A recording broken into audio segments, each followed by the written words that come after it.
Imagine a sky not filled with clouds or stars, but with a single, colossal, dagger-shaped shadow. It's a star destroyer, blotting out the sun. And then, a sound that chills you to the bone: the Imperial March, echoing across the globe. This isn't a UFO sighting, this is an invasion, and leading it is the most feared man in the galaxy, Darth Vader. In an instant, every screen on Earth goes dark. Global communications collapse into chaos. World leaders are left stunned, their command centers rendered useless. Vader doesn't strike immediately with overwhelming force. He's smarter than that. Instead, a single, devastating blast from the Star Destroyer vaporizes a remote, unpopulated desert island. The message is clear: I can destroy you, but I am here to conquer. Panic erupts worldwide, but it's quickly followed by a surge of defiance. As the first wave of TIE fighters screams through our atmosphere, the world's air forces scramble to meet them. But our most advanced jets are like toys against their energy shields and impossible agility. Missiles are swatted away as if they were flies. The skies, once our domain, now belong to the Empire. Then, the ground assault begins. Legions of stormtroopers descend upon major cities: New York, Tokyo, London. They expect a swift, organized surrender. What they get is hell on Earth. Every street corner becomes a choke point, every skyscraper a sniper's nest. Citizens, from American veterans to Swiss marksmen, become guerrilla fighters. They may not have blasters, but they have knowledge of the terrain, modern firearms, and an unbreakable will to defend their homes. The dense Amazon rainforest. The treacherous peaks of the Himalayas. These become graveyards for Imperial patrols who are masters of sterilized corridors, not untamed wilderness. The stormtroopers, bred for galactic warfare, are now bogged down in a brutal, planet-wide insurgency. But this isn't just about stormtroopers. We have to talk about Vader himself. He is not just a commander, he is a one-man apocalypse. Picture him on the battlefield. Our tanks, the pride of our armies, are sliced in half by the crimson glow of his lightsaber. Soldiers are tossed aside like dolls by an unseen force. He doesn't even need to fight. His mere presence spreads a paralyzing terror that breaks the morale of the toughest soldiers. A direct confrontation with Darth Vader is suicide. So, how does humanity survive? Not with brute force, but with our greatest weapon, our minds. In secret bunkers, the world's brightest minds from NASA, CERN, and MIT unite. They become our last hope, our modern-day Jedi Council of Science.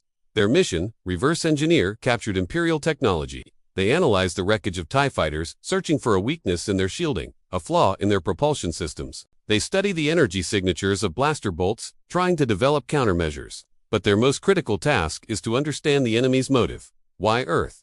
Is Vader searching for undiscovered force-sensitive children?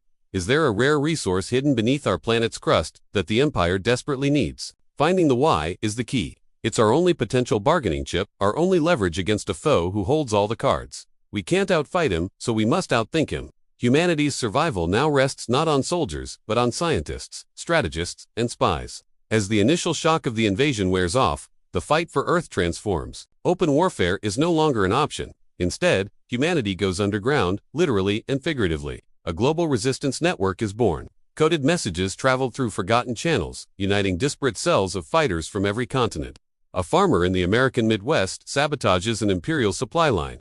A hacker in Seoul launches a cyber attack on a Star Destroyer's internal systems. These aren't grand battles, but 1,000 tiny cuts designed to bleed the Empire dry. Vader may have conquered our major cities, but holding them is a nightmare.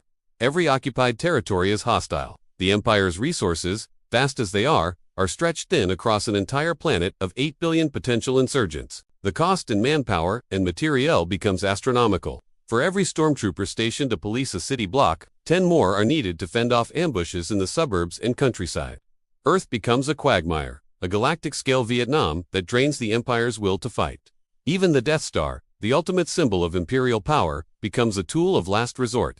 Using it would mean destroying the very prize Vader came to claim. It would be an admission of failure and acknowledgement that he could not break the spirit of this stubborn, primitive world. His goal was conquest, not annihilation. In this grueling war of attrition, humanity discovers its true strength. We can't win a direct fight. We will lose battles, we will lose cities, and we will suffer unimaginable losses. But we will not be conquered. We will use our terrain, our numbers, our ingenuity, and our unyielding spirit of freedom to make every single day a living hell for the invaders. Every small victory, every successful sabotage, every Imperial casualty sends a message back to Vader. You can break our bodies, but you cannot break our will. Ultimately, Vader would face a choice. He could continue pouring resources into a never-ending war on a planet that refuses to kneel, or he could cut his losses and leave. He might depart, leaving behind a scarred but unbroken Earth. He would have won every major battle, yet lost the war. Humanity, on the other hand, wouldn't celebrate a victory in the traditional sense. We would be left to rebuild a shattered world.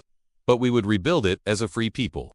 The invasion of Darth Vader would be the darkest chapter in human history, but it would also be our finest hour. It would prove that even when faced with overwhelming power and technological superiority, the human spirit is the one force in the universe that will never, ever surrender. Vader would learn a lesson that day. You can conquer stars and galaxies, but you cannot conquer the unyielding heart of a species that refuses to be enslaved. He would come to regret the day he ever set foot on our small, stubborn planet. Thanks for watching. If you enjoyed this thought experiment, make sure to hit that like button, subscribe, and ring the bell so you don't miss our next deep dive into your favorite fictional worlds. Let us know in the comments what scenario you'd like to see us explore next.